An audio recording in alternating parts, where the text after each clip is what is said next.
The late summer sun bled into the horizon when Clara Dawson realized she had made a mistake.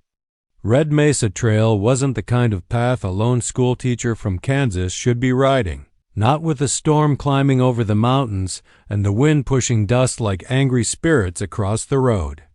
But she had insisted on riding through Apache territory alone. She wasn't reckless, just determined. The books in her saddlebag were meant for the new tribal school, and she had promised herself she would deliver them personally. Her father used to say, "A promise is a piece of a person's honor." And Clara guarded her honor like a frontier woman guards her last jar of sugar, but the trail didn't care about honor. When the storm rolled in, fast as a stampede, the wind screamed through the rocks, spooking her mar. The horse reared, hooves scraping dangerously close to the cliff edge. Clara felt the saddle shift beneath her too much, too suddenly. The world tilted. Her fingers slid off the reins. Her breath caught. Then a hand, strong, unyielding, closing around her waist. She didn't see him at first. She only felt her fall stop, her body pulled backward into a warmth that shouldn't have been possible in the cold wind. The voice came next. Low, rough, controlled. Closer. He growled. Then more firmly, I said closer. Not a threat, an order born from the urgency of saving a life. When Clara twisted just enough to see him, she froze. An Apache warrior stood behind her, feet planted solidly, gripping her waist to keep her from tumbling over the cliff.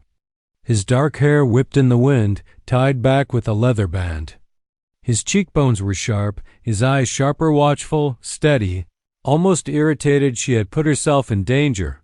She had heard of him before. Everyone in Red Mesa had Talon, a scout, a protector, a man who rarely spoke unless his words mattered. You could have died, he said, still holding her until the horse settled. The trail teaches, if the rider listens. Clara swallowed. I didn't plan for the storm. No one plans for storms, he replied. Only fools ignore them. The comment stung, but she sensed no insult in it. Talon's tone was the tone of someone who had seen death enough times to recognize foolishness without hating the fool. When he released her waist, it was slow, almost careful, as if making sure she would stay upright on her own. Clara regained her seat, embarrassed but grateful. Thank you, she muttered, brushing dust from her skirt. Talon stepped beside the horse, examining her saddle with the same seriousness he might give a wounded comrade. You are far from town, he observed. Why? She hesitated. If she told him she carried books meant for Apache children, would he believe she came with good intentions? But lying seemed disrespectful and pointless. He'd saved her life. He deserved honesty. I'm delivering books, she said. Your new school needs them. Something flickered in his eyes. Surprise, maybe. Respect, maybe more. He nodded once, slow and thoughtful. The land will not spare you just because your purpose is good, he said. Ride with me. The storm isn't done. She opened her mouth to protest. She wasn't helpless. She wasn't fragile, but then thunder cracked behind them, rolling down the canyon like angry drums. Talon didn't wait for her argument. He took her reins gently. This way, he said.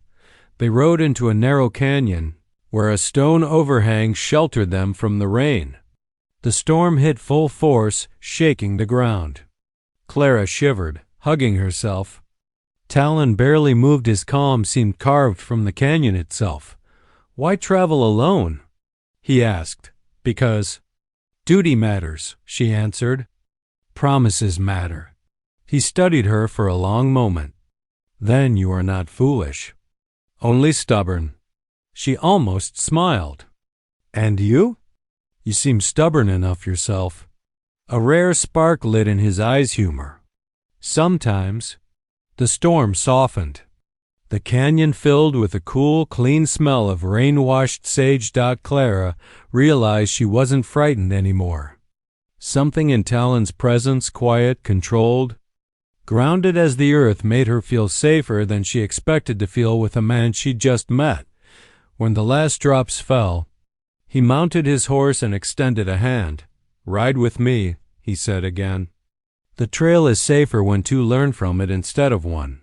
Clara looked at his hand. A storm had brought them together, but something else, something steady and impossible to name, would guide the rest of their journey. She placed her hand in his and the world shifted. The storm had washed the world clean.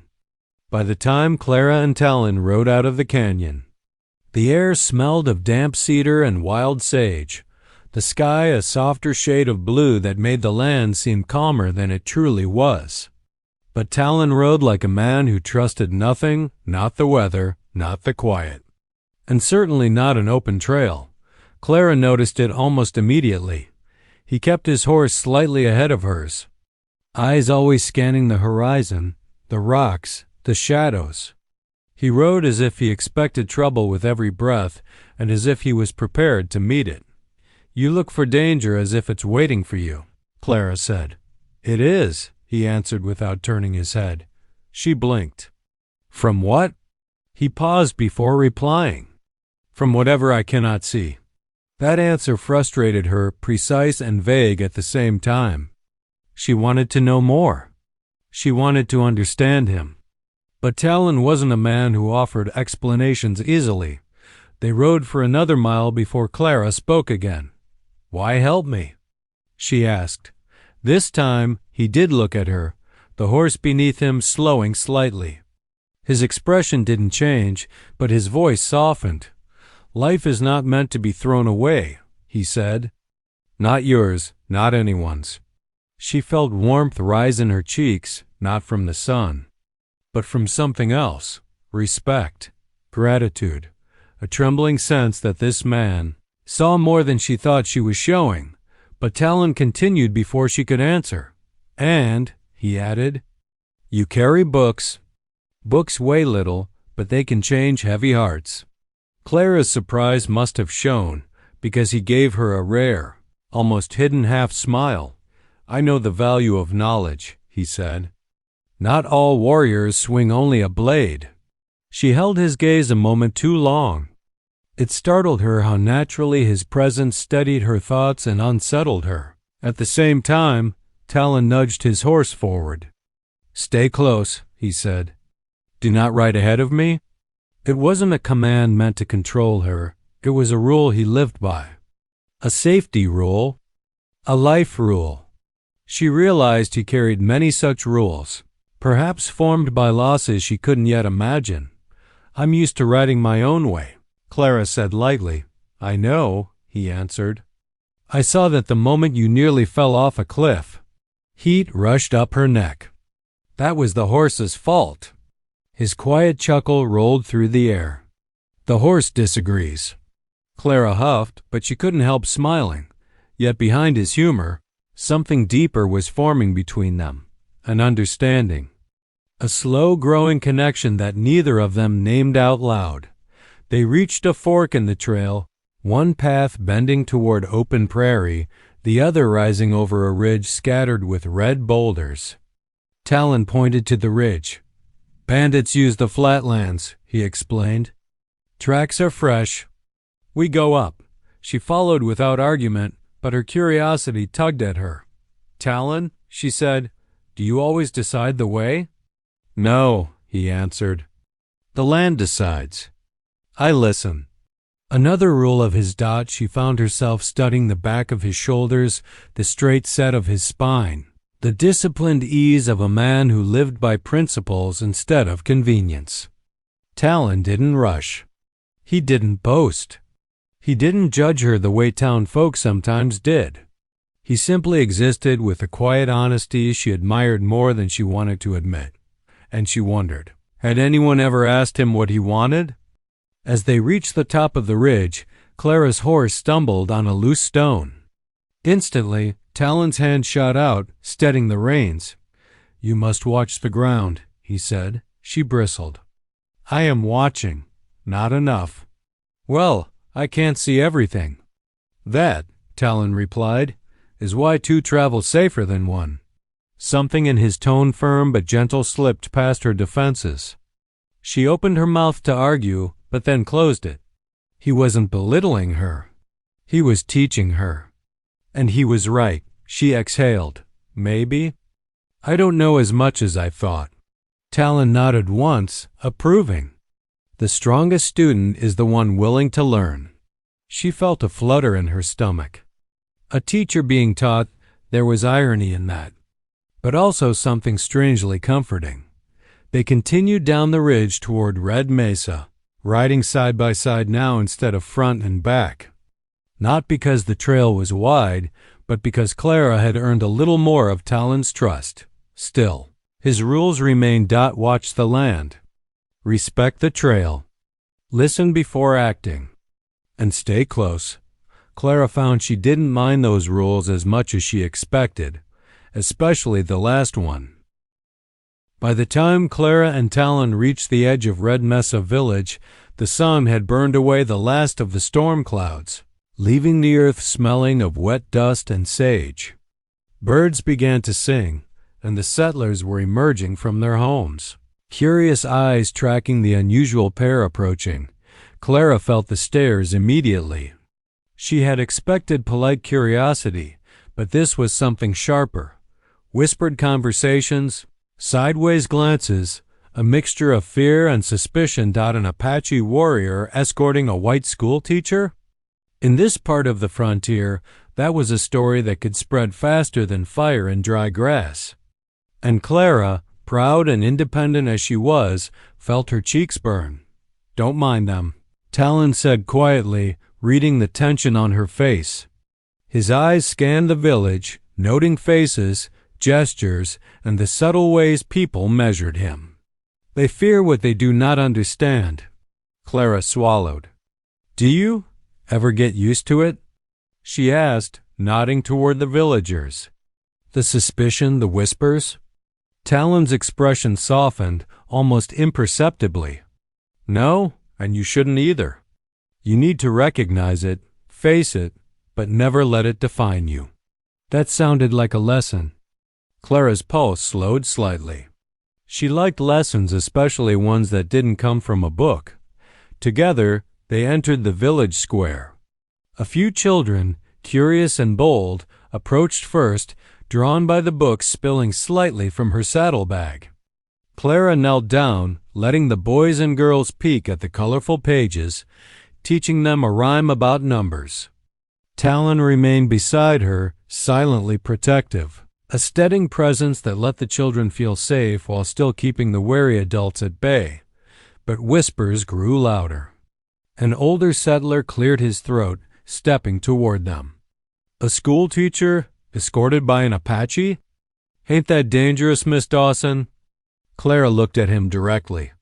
"It's dangerous to travel alone through this territory." "And Talon," she turned to the warrior who nodded once, "he saved my life. He's not dangerous. Fear is." The words were simple, but they carried weight in the quiet square. The settler frowned but didn't press further. Some of the villagers shifted uneasily, not out of anger, but uncertainty. Change always comes slowly on the frontier. Clara realized then that her lesson was not only for the children but also for the adults. Respect, understanding, and knowledge could bridge gaps that fear built overnight. She had brought books for the students, but she was already teaching the adults, too. Talon stepped closer to her as they moved through the village, guiding her past the wary onlookers. He didn't speak at first, simply moving in tandem, a shadow and a guide. Finally, he said quietly, "You handled them well. You didn't flinch, and you didn't fight. You taught without force." Clara tilted her head, half smiling. "I had a good teacher," she said. Her eyes flicked to him. "Right here." He didn't respond immediately. Instead, he scanned the horizon, always alert, always considering. Then he gave the faintest nod, approving, as if her words were a rare kind of wisdom he acknowledged but did not easily voice. The afternoon faded into evening, and Clara finally reached the home of the tribal council, a small adobe building where she would deliver the books. Talon waited outside, standing sentinel. She felt an odd pang of gratitude that went beyond the simple life-saving act from the storm. His presence, his rules, his unwavering focus, all of it had taught her patience, observation, and the quiet strength of restraint. Inside, the council welcomed the books with smiles and quiet murmurs of appreciation. Clara handed them over, explaining the lessons she hoped the children would learn, and watched the council members' faces light with understanding. Knowledge was their common language, and it bridged even the widest gap. When she emerged, Talon was waiting. The village square was now mostly quiet, the initial curiosity fading like a receding tide. He looked at her, the sun casting long shadows across his features. "You see?" he asked. "Fear is loud, but understanding is stronger. And it lasts." Clara nodded, a small, satisfied smile on her face. She had learned another lesson today. Courage wasn't only about facing a storm, it was about facing people, prejudice and misunderstanding, and showing them a better way. Talon glanced down the trail ahead. "Tomorrow we continue. The books must reach the schoolhouse, and you must ride with care." Clara's hand brushed hers against the saddle briefly, a silent acknowledgement of shared trust. She realized she had not only survived the storm, but had begun to understand the deeper lessons of respect, courage, and guidance. And as the sun dipped behind Red Mesa, casting long, golden shadows, she felt a quiet certainty. This journey, this man, and this land had more to teach her than any classroom ever could. The sun rose over Red Mesa the next morning, painting the sky in streaks of gold and pink. Clara and Talon saddled their horses outside the tribal council building. The trail to the schoolhouse stretched ahead, a narrow path winding through mesas, canyons, and open prairie. Talon's eyes scanned the horizon with unerring focus, reading the signs of the land as if the rocks themselves whispered secrets. Clara followed his example, trying to absorb the lessons he had taught her, noticed the tracks, the wind, the clouds, and the subtle tension in the earth beneath the hooves. They had barely traveled a mile when Clara noticed a sudden shift in the prairie air. A scent of smoke, the faint sound of hooves pounding in the distance. Talon stiffened instantly. "Trouble," he muttered. Clara's heart skipped. "Bandits?" Talon didn't answer with words. Instead, he guided her horse closer to his side, scanning the ridges and gullies. There, a small group of outlaws appeared on horseback, clearly intending to intercept travelers. Clara's books, the very ones she had risked the storm to deliver, were a tempting prize. "Hide the saddlebag," Talon whispered. Clara's hands trembled, but she obeyed, pulling the books under the horse's blanket with surprising quickness. "Stay calm," he instructed, "and follow my lead." She nodded. She had learned to trust him, even when the danger felt immediate and sharp. Talon drew a deep breath and signaled her to move behind a natural ridge. The bandits approached, unaware of their prey's careful maneuvering. Clara's pulse raced, but she remembered Talon's lessons: patience, observation, and staying grounded. Each movement was precise, intentional, and silent. The outlaws passed dangerously close, scanning for travelers they never suspected were so near. Once the path was clear, Talon led them in a wide serpentine route to avoid further confrontation. He whispered explanations as they moved. "Notice the wind? It carries their scent. Notice the tracks? They move in haste. Watch the shadows, they tell the story of where danger lies next." Clara absorbed every word, realizing this moment was as much a lesson as the book she carried. She was learning survival, foresight, and trust, all while keeping the fragile cargo of knowledge safe. After several tense miles, the bandits were out of sight. Clara exhaled, her hands still shaking. That was close. she said. Talon's expression softened only slightly. Close is not safe. Learning to read the land keeps you alive. Panic never does. She nodded, breathing in the prairie air, now tinged with relief rather than fear. I understand. He glanced at her, a shadow of a smile brushing his lips. Good. There is more to understand and more lessons ahead. But you've done well. For the first time, Clara felt the weight of what she was carrying, not just the books, but her own courage, her willingness to learn, and the bond growing between her and the man beside her. She realized that trust was not passive. It was active. It required observation, patience, and a willingness to follow guidance. Even when it went against her instincts. As the trail stretched into the afternoon, the danger of the bandits faded behind them. Talon spoke less, letting her absorb the silence and the patterns of the land. Clara felt herself change in subtle ways, more alert, more thoughtful, and more connected to the vast wilderness around her. She was no longer just a teacher.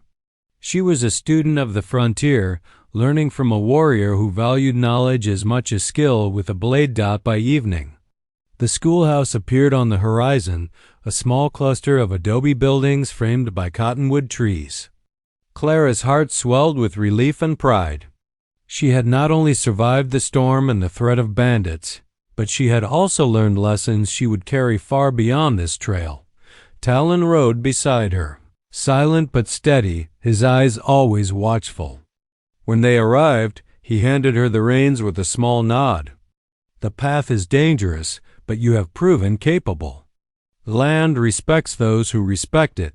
Clara smiled, her hands shaking slightly with excitement. And I have a teacher who knows it all. He only allowed a quiet, approving nod, letting her carry the moment herself. The schoolhouse awaited. The book safe, and the lessons of courage, trust, and observation firmly planted in her heart. The next morning, the first rays of sunlight gilded the tops of the cottonwoods surrounding the schoolhouse. Clara Dawson stepped outside, feeling the cool prairie breeze brush her face. The trail behind them had taught her vigilance, but here, she was ready for a different kind of lesson. Talon stood nearby, adjusting the straps on his horse's saddle, his eyes sweeping the horizon as always. When he noticed her watching, he gave a brief nod. Today, he said silently, would be a lesson in reading the land, not just surviving it. Come, he said, voice quiet but firm. The land speaks. Most travelers ignore it. Most people die because they do not listen. Clara followed him, letting her boots sink slightly into the soft earth. It talks? She asked, trying not to sound skeptical. I thought it just existed. Talon smiled faintly, just the corner of his lips. Existence has messages if you know how to read them. Footprints, broken branches, the curve of the river all tell stories. You must pay attention. He led her to a narrow path cutting through the grasslands. Small tracks marred the soil rabbit, fox, and human. Talon crouched, pointing with a calloused finger. Notice the tracks, he said. See the weight of each step? The deeper prints tell you how much the traveler carried. The spacing tells you how fast they moved. The direction tells you where they are headed. Every detail matters. Clara knelt beside him, bending close to the earth. Her teacher's heart stirred at the thrill of discovery. Numbers and letters had always guided her, but now observation and logic merged with instinct. She traced the faint imprints with her fingers. So this is a fox? She asked. Yes, Talon said. And these tracks here, he pointed to a wider, irregular set, belong to a human. See how the left foot drags slightly? They are tired or burdened. Clara studied them carefully. So you can tell how someone travels just by their footprints? Talon nodded. A man or a woman leaves a story with every step. You must read it, or the land can punish your ignorance. She felt a thrill of understanding, of connection to the earth and its hidden signals. Then she noticed him pause, watching her closely. "You learn fast," he said. "Not all do. Some fear the lesson until it is too late." Clara smiled. "I've always liked lessons. I just didn't think they would involve mud and footprints." Talon's rare chuckle rumbled low. "Books are good. Observation is better. Both together? That is survival." They walked further, finding a small stream where the water ran clear over smooth stones. Talon gestured toward the tracks in the soft sand at the edge of the bank. "Water tells stories, too," he said. "Who drank here last? Who may come next?" The land is alive with information, but few notice. Clara knelt, tracing the impressions with her fingers. "It's like reading a sentence without words." "Exactly," he said, eyes approving. "And one day you will teach others to read it too." The morning passed with lessons in listening to the wind, identifying edible plants, and understanding which parts of the trail might hide dangers. Clara felt her respect for the land and for Talon grow with each passing moment. She realized she had begun to trust him not only with her life, but with her mind. By afternoon, they returned to the schoolhouse, the lesson ending as naturally as it had begun. Clara's heart was full not only of excitement at what she had learned, but of a deepening admiration for the man who taught her. Talon remained quiet, giving her space to process, but she could feel the weight of his gaze, steady and protective. As the sun began to dip, Clara turned to him. "I never realized how much there is to see if you just pay attention," she said. He nodded, approving. "Observation is the beginning of wisdom. Knowledge without understanding is useless." Clara smiled, feeling a new layer of confidence. The storm, the bandits, and now these lessons, it was shaping her into someone stronger, someone capable of more than she had ever imagined. And through it all, Talon's quiet guidance, patience, and respect had shown her the power of learning from the world around her. She glanced at him. For the first time, she realized that this journey was no longer just about delivering books. It was about discovering courage, wisdom, and trust, lessons she would carry for the rest of her life. Talon, noticing her gaze, only gave a slight nod, a silent acknowledgement that he had noticed too. And in that quiet moment, Clara knew that their journey together had only just begun. The sun had long disappeared behind Red Mesa's rugged horizon when Clara returned to the small adobe building where she was staying. The evening air was cool, carrying the scent of sagebrush and the distant smoke from cooking fires. Talon was already outside, standing quietly beside his horse. He seemed calm, as always, but tonight the quiet felt heavier. Word had spread through the village.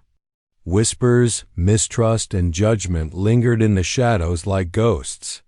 Settlers were uneasy, unsure how to respond to a white woman traveling with an Apache warrior, no matter how noble his actions had been. Clara had felt it earlier in the day, but now it had escalated. She could see the glances in the windows, the doors closing a little too quickly. One man, the same older settler who had spoken to her days before, approached. His face was taut with disapproval. "Miss Dawson," he said, voice sharp in the quiet evening, "I hear you've been riding with Talon here. Don't you know what that means? People talk, and not kindly." Clara squared her shoulders. "I know what it means," she said firmly. "It means I am alive today because he saved me from the storm. It means he knows the land better than anyone, and it means that judging someone by the color of their skin is not only wrong, it's dangerous." The settler's frown deepened. "Dangerous? You're meddling with forces you don't understand." Clara's hands tightened on the edge of her cloak, but her voice remained steady. "I understand more than most because I've seen courage firsthand. And courage doesn't belong to one race, one tribe, or one side. It belongs to anyone willing to stand and act rightly. The man hesitated, and the tension in the air shifted slightly. Some of the villagers who had been watching peeked out from behind doors. Curious now, but wary of joining in, Talon had remained silent. A calm presence behind Clara, but she felt his gaze, steady and reassuring. He didn't need to speak, his quiet strength supported her words, lending them weight beyond her own. Finally, the settler grunted and muttered under his breath before walking away, leaving the square quieter than before. Clara exhaled, the tension leaving her shoulders, replaced by a sense of accomplishment she hadn't expected to feel so strongly. Talon stepped forward, his boots making soft impressions in the dusty ground. "You handled that well," he said, his voice low but approving. "Most people fear what they do not understand. You face them with truth and courage." Clara turned to him, her eyes reflecting the dim glow of the evening sky. "I couldn't have done it without your guidance, without the lessons you've taught me about observing, listening, and staying calm under pressure." He gave a faint nod. "And you've learned well. Courage and wisdom are only half the battle. The other half is knowing when to act." She smiled, feeling the truth in his words. For the first time, she realized that their journey together was about more than just delivering books or surviving storms. It was about trust, respect, and learning to navigate a world that often seemed unfair or unkind. The wind rustled through the nearby cottonwoods, and Clara glanced up at the stars emerging in the darkening sky. She thought of the lessons of the land, the lessons of courage, and now the lessons of standing up for what is right. Talon's eyes followed hers to the horizon. "The night is quiet, but not always safe," he said softly. "Tomorrow we continue. You will need courage, yes, but also clarity of mind." Clara nodded. "I understand." She felt a warmth spreading in her chest, not fear, not worry, but a sense of pride and belonging she hadn't known before. For the first time since the storm, she realized something deeper.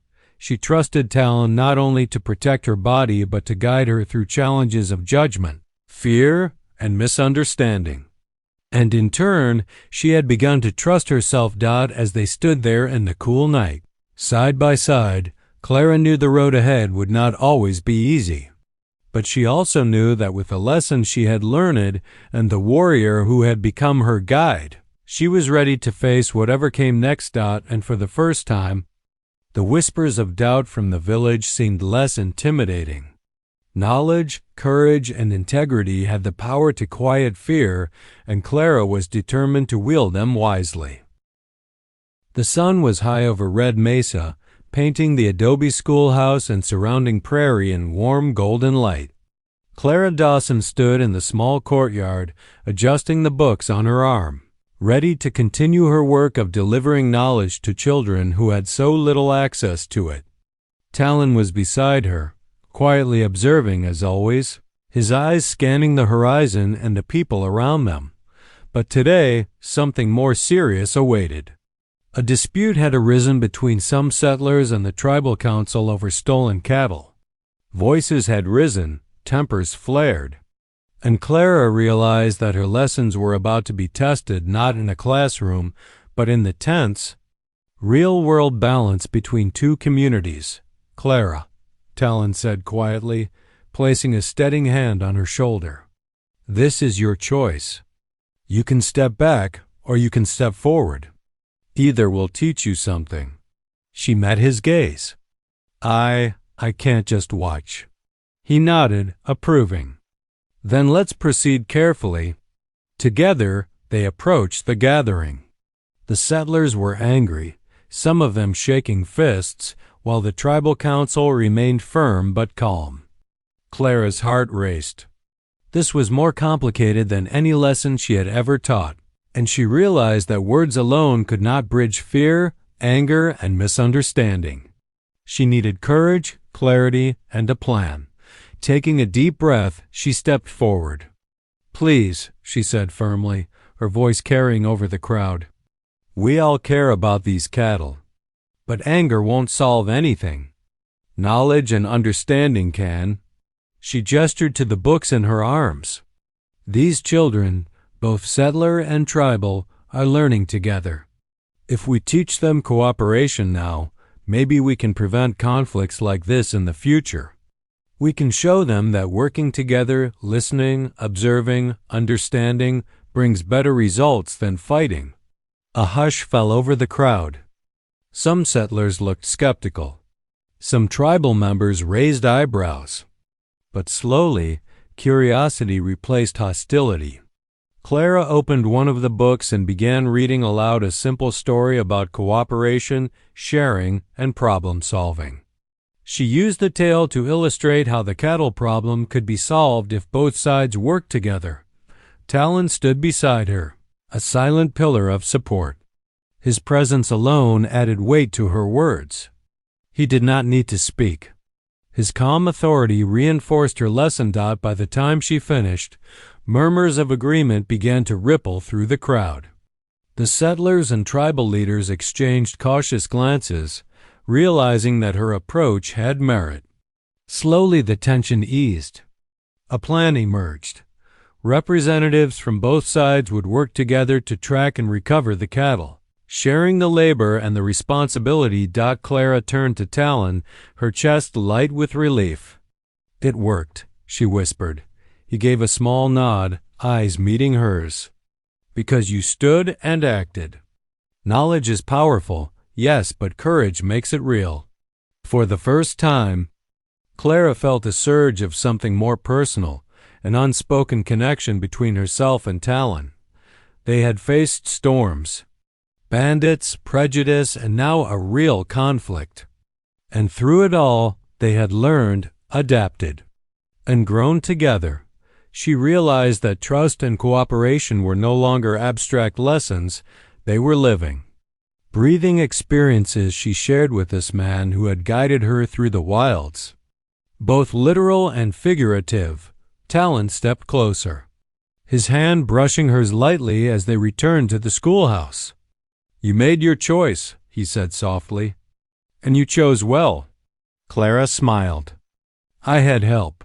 He allowed the faintest smile in return, the kind that acknowledged respect, trust, and perhaps something more, a bond that neither of them had spoken of in words. Yet both felt deeply as they stood together, watching the children arrive for their lessons. Clara understood the truth of Talon's earlier words. Courage, observation, and understanding could bridge even the widest divides. And in that moment, she realized that their paths, once separate, were now bound together not just by circumstance, but by shared purpose and mutual respect.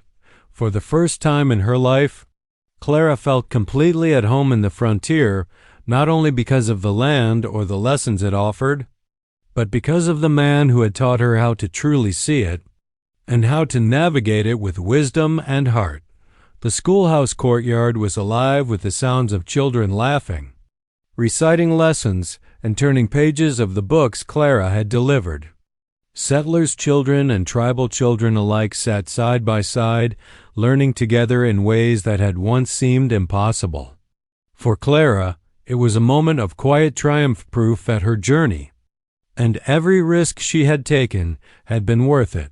Talon stood beside her, as he had stood through every storm, every threat, and every lesson. His presence was steady, grounding, a constant in the chaotic beauty of frontier life.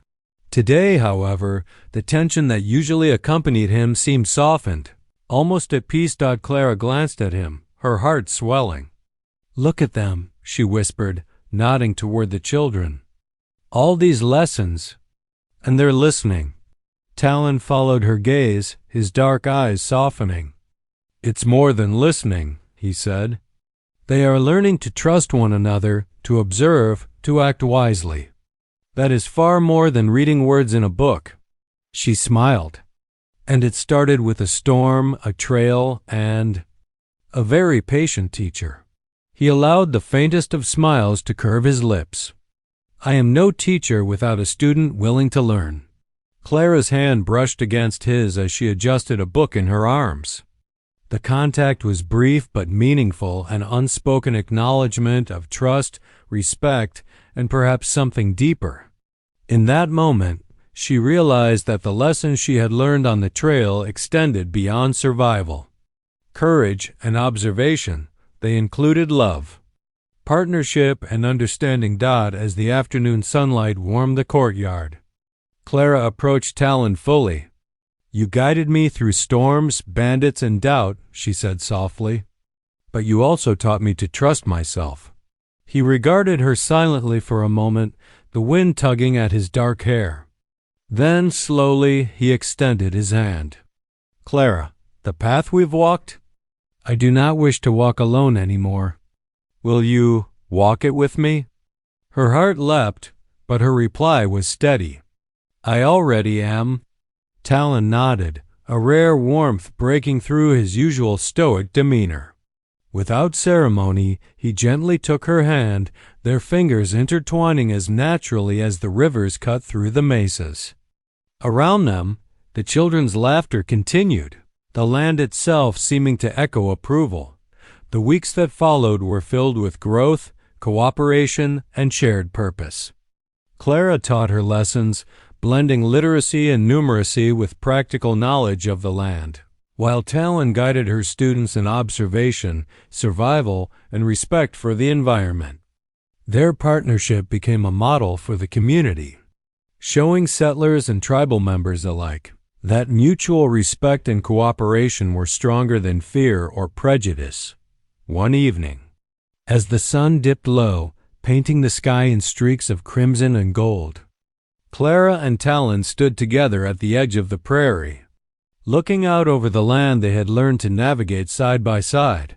"You know," Clara said quietly, "I never imagined a journey could teach me so much, or bring me someone like you." Talon's gaze softened, and for once, words were not needed.